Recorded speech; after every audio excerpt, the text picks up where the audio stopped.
Welcome to Lifestyle Solopreneur, the community for entrepreneurs who put lifestyle first. Join your host, Flavia Barris, as she interviews successful lifestyle solopreneurs and shares ideas to help you find the perfect balance between lifestyle, business, and self.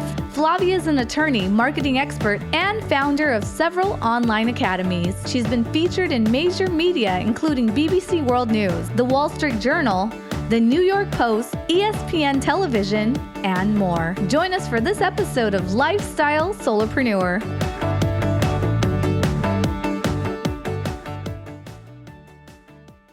Hey, Lifestyle Solopreneurs. Today we get to speak with Harry Spaight. He is a keynote speaker, author of Selling with Dignity.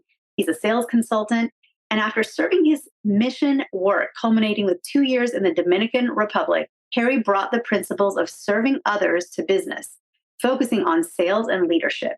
Over the past 25 years, he has sold millions in revenue and led teams that sold tens of millions. He works with individuals and businesses who want to step up their sales so they can thrive. He is also the host of the popular podcast, Sales Made Easy. Welcome to the show, Harry.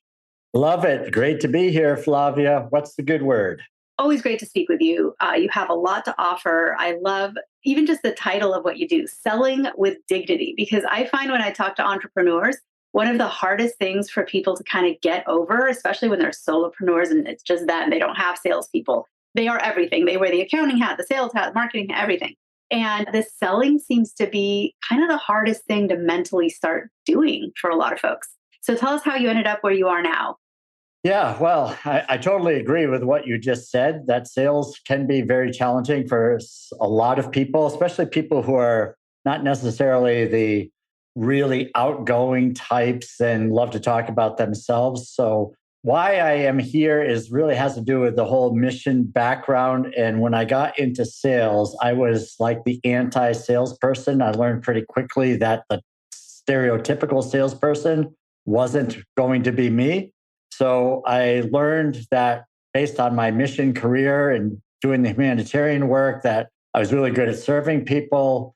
So I adopted my sales approach with a service mentality, and that surprisingly worked pretty well.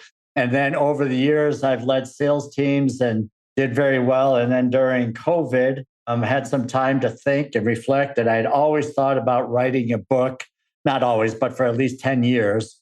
And then I said, you know what? I'm going to write this thing now and see if I can help people who are running small businesses that are not great at sales. So, and give them some ideas on how they can grow their business without being a pushy, salesy type of person. I love that theme, dignity, because I think a lot of people, when they try to sell and it's not something that they were trained to do or naturally comes to them, it doesn't feel dignified, right? It can feel sort of icky and kind of like what is that resistance? What is it at the core of our psychology that makes it so hard to sell?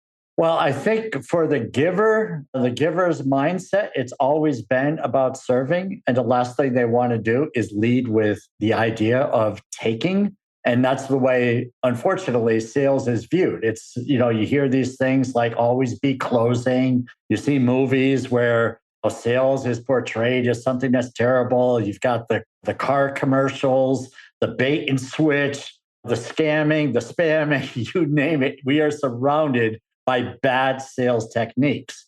So people who are givers, in my opinion, don't want to be associated with that.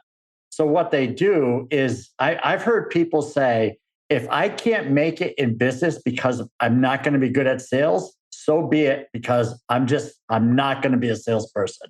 And the handwriting is on the wall when you start saying things like that, because everybody needs to sell. In order for your business to be a business, you got to have something that you need money that's coming in. And that comes from sales. So we have to change our attitude. And this approach really works. And I've seen it in action for 20 plus years now. And what's one of the biggest mistakes that you see, especially solopreneurs and small businesses make in their sales efforts? Like what are some of the ones you're like, man, I see this every single time and it's so common, but I'm sure it's an easy fix, but maybe people aren't aware of. Yeah, the first thing I hear and see all the time is people say, I'm terrible at sales, or I'm not cut out for being in sales, or I'm not a salesperson. And they lead with that. So now if you're saying in anything in life, I'm not very good at something, well, what kind of results are you going to expect if you say you're not very good at it? I'm not very good at riding a bike. Well, you're not going to be a great cyclist. If I'm not very good at shooting baskets, or I'm not a very good cook, well, you don't want to say I'm not very good in sales, because it's self-defeating, and one is already giving themselves an excuse that they don't need to be better.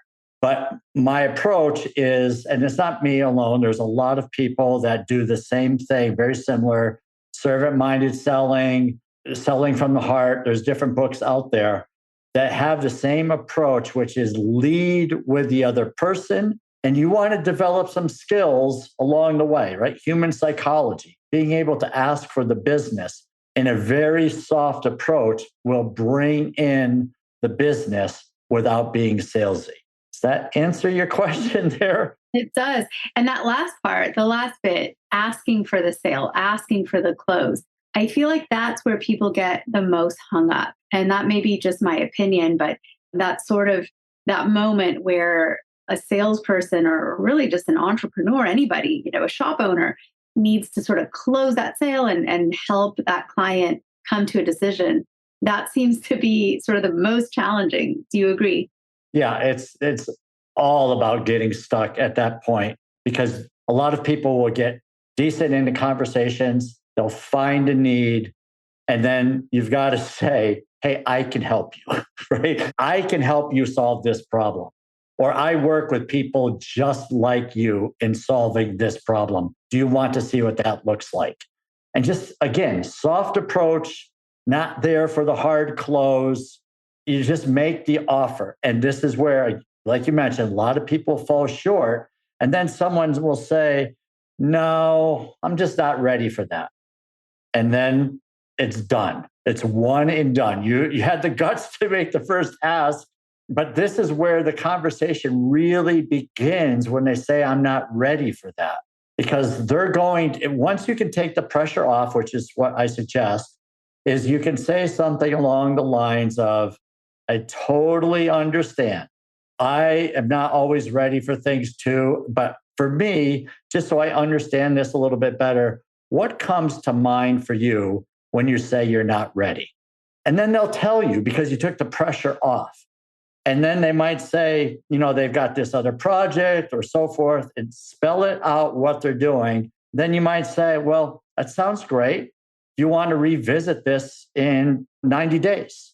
You want to revisit this in 30 days, whatever the timing is, and then see what happens next. And if they say, no, I was just being nice, they're really not interested. That's a different response versus people that need to be asked several times over the course of months and possibly years before they do business with you. And as you know, because you're in business, you're in sales, you get it. Absolutely. So for your book, who's the book for? Like, if I'm thinking of sending this book to someone as a gift, which one of my colleagues, friends, family, who would come first to my mind? Is it someone who is thinking of going into sales as their profession? Is it more for someone who's an entrepreneur and wants to be their own sales director? Or is it someone who's already been doing this for a while and wants to fine tune their processes and techniques? Yeah, that's a great question. I love the question. So for people who are already in sales and are getting a lot of ghosting, where people are just not responsive, they feel like the conversations aren't great, this will help in the sense of looking more at the other person. There will be some aha moments for those types of people who typically lead with product and their great skills, but their conversation quality isn't there. But ideally, it's for the solopreneur, entrepreneur who's never had any sales training, and they can start fresh. And if they have the giver's mindset, not everyone is going to lead with a giver's mindset. So I would say that's the prerequisite, is that if you have a giver's mindset where you want to serve humanity, if you want to make an impact with your business, this book is for you, because you're the type of person that does not want to lead with themselves, but still needs to grow your business. And so this approach, it's a softer approach.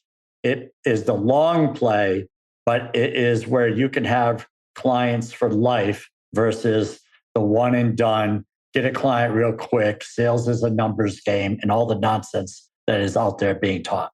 You have a podcast. I'm always on the hunt for, the next podcast to listen to, and it's called Sales Made Easy. So tell us a little bit about your podcast. What's the format? What are the conversations you have on there?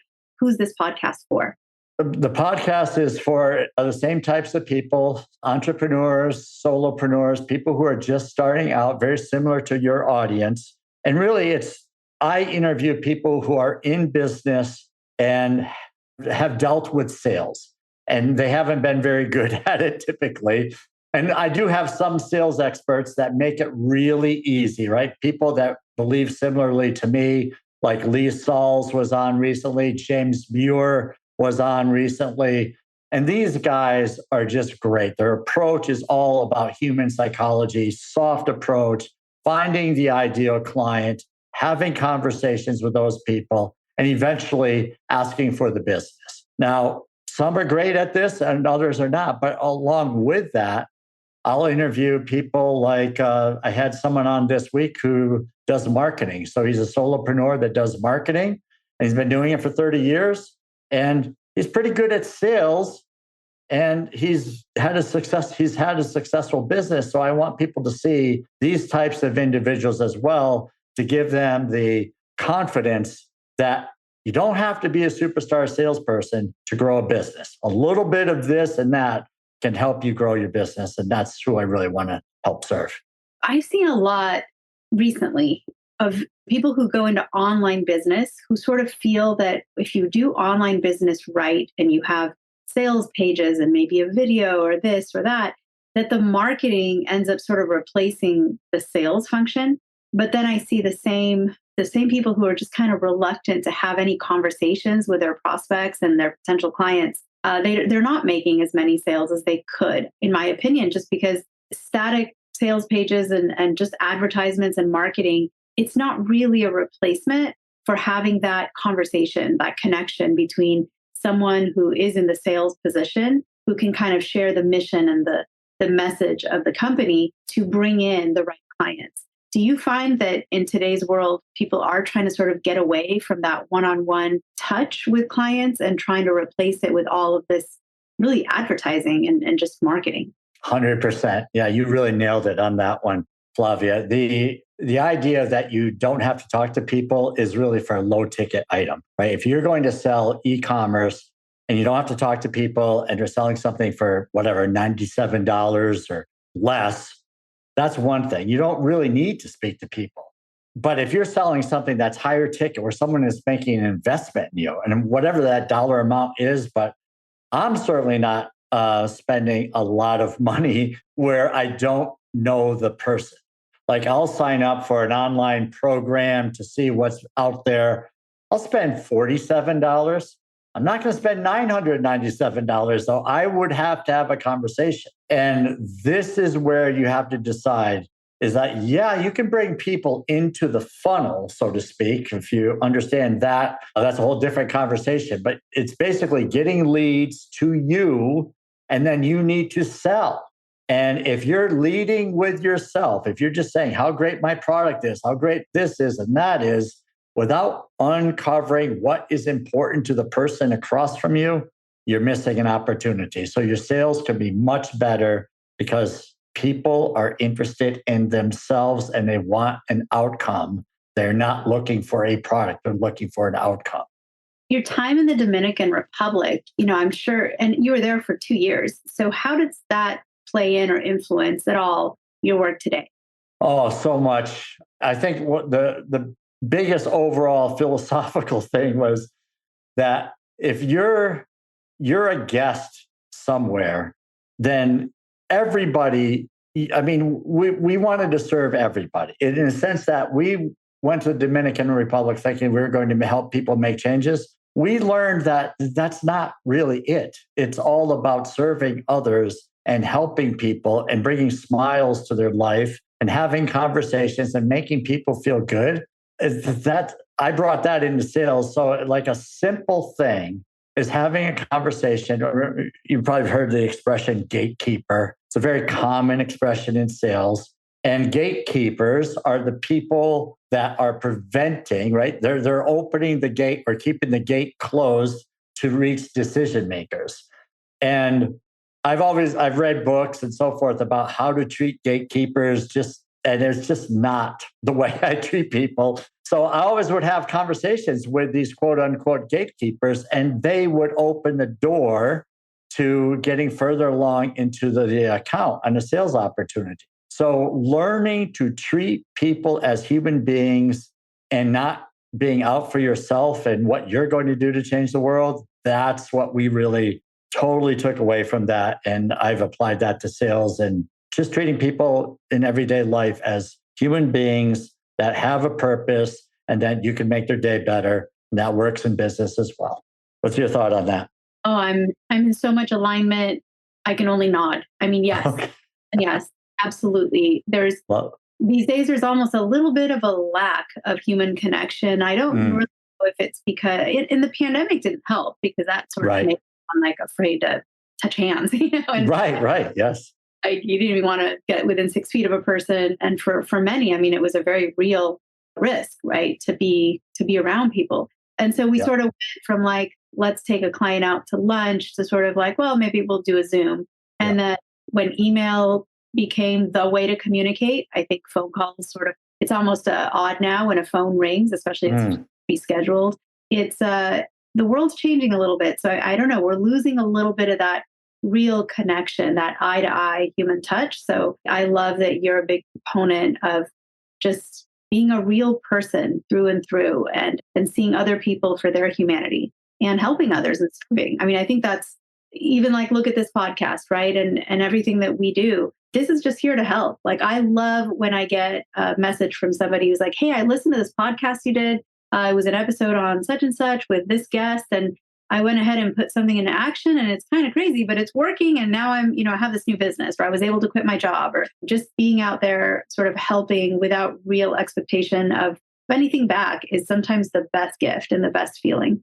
It is. And I just love what you said there. This is like the mutual admiration society. But the idea of putting something that's good into the universe and for others without expectation of return, that's not for everybody. It should be for everybody, but you're making a difference. And this is the type of thing that if we do these types of things in life, your payback doesn't always come monetarily, but just the idea that you're helping someone else makes you get this great feeling. I don't know if it's dopamine or what it is. When people tell us that, we get that little nudge of the feel good feeling in our brains. And yeah, it's all worth it when you hear a little comment or someone leaves you a review and you're making someone's life a little bit better. And that transfers over to business. It transfers over to your personal life. And this is where I feel that sales is life and life is sales. When done the right way, you can have great relationships with your family.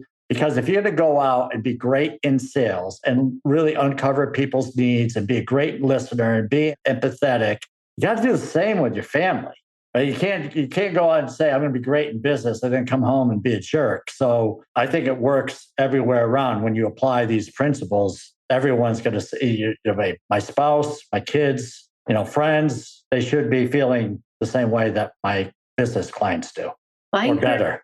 I encourage everyone to pick up a copy of your book, Selling with Dignity, and also to tune into your podcast, Sales Made Easy. Harry, it's been awesome talking to you. These are great topics. They're things we need to think about. Let's all use this time today to also inspire us for the rest of the day to try to find someone to help, to do something for someone else without the expectation of anything back. Let's just keep paying it forward. Nice. Love it. Hey everyone, thank you so much for joining us, and I hope you enjoyed the show. Don't forget to subscribe to this podcast, and if you leave a review on iTunes, I promise I will read every single review. If you know someone who makes a full-time living from part-time work, and maybe this is you, please visit lifestylesolopreneur.com to nominate a guest or to nominate yourself. Because remember this, money doesn't buy happiness. But money in the hands of a happy person, there is no greater tool. Today's episode was brought to you by the Get Shift Done program. It's a lifestyle-changing online class to help you define your business and lifestyle ambitions and to set goals in a way you've never experienced before. This class will 10x your daily productivity with methods that will blow your mind.